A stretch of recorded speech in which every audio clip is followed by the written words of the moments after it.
63 বছর বয়সে আল্লাহ রাসূল ইন্তেকাল করেছেন।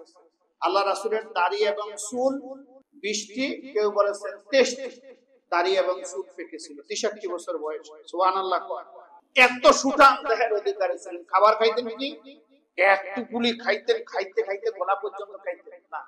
রাসূলুল্লাহ সাল্লাল্লাহু আলাইহি সাল্লাম মানুষের খাবারের যে সূত্র দিছে, পদ্ধতি দিছে, ওই সূত্রে ওই পদ্ধতিতে যদি কেউ খাবার খায় তাহলে তার কোনো রোগ ব্যাধি হতে পারে না। সুবহানাল্লাহ। আল্লাহ রাসূল খাবার খাওয়ার ক্ষেত্রে সূত্র দিয়েছে, সকালকার নাস্তা ফজর নামাজের পরে।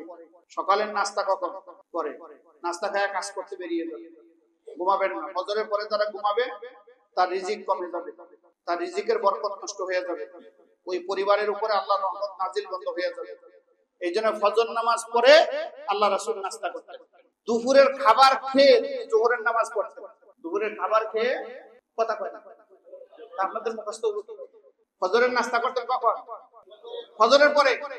দুপুরের খাবার খায় যোহরের নামাজ, রাত্রের খাবার মাগরিবের নামাজ পড়ে তিনি রাত্রের খাবার খেয়ে ফেলতেন।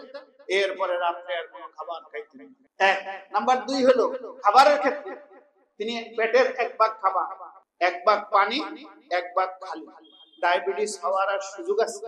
আপনার কোষের ভিতরে অতিরিক্ত চর্বি আর রোগ ব্যাধি জন্ম নেওয়ার কোনো সুযোগ আছে? এই জন্য 63 বছর বয়সে আল্লাহ রাসূল ইন্তেকাল করেছেন।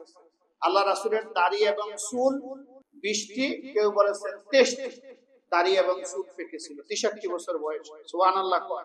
এত সুঠাম দেহের অধিকারী ছিলেন। খাবার খাইতেন কি একটু গুলি খাইতেন, খাইতে খাইতে গলা পর্যন্ত খাইতেন না।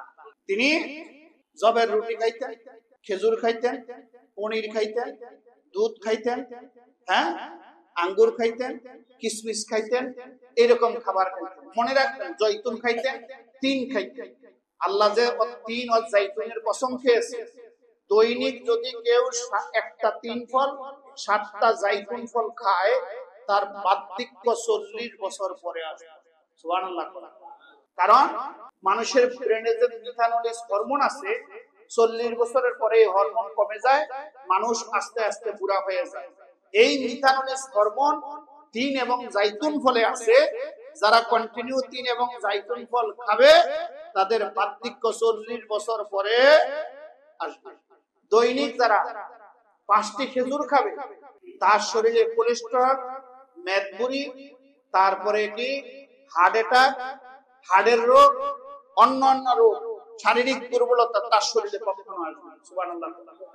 তো এই জাতীয় খাবার তিনি খাইতেন। আল্লাহ তাআলা আল্লাহর মুকাররম বান্দা হওয়ার তৌফিক দান করুন। ওয়া মা তাওফীক ইল্লা বিল্লাহ। আসসালামু আলাইকুম।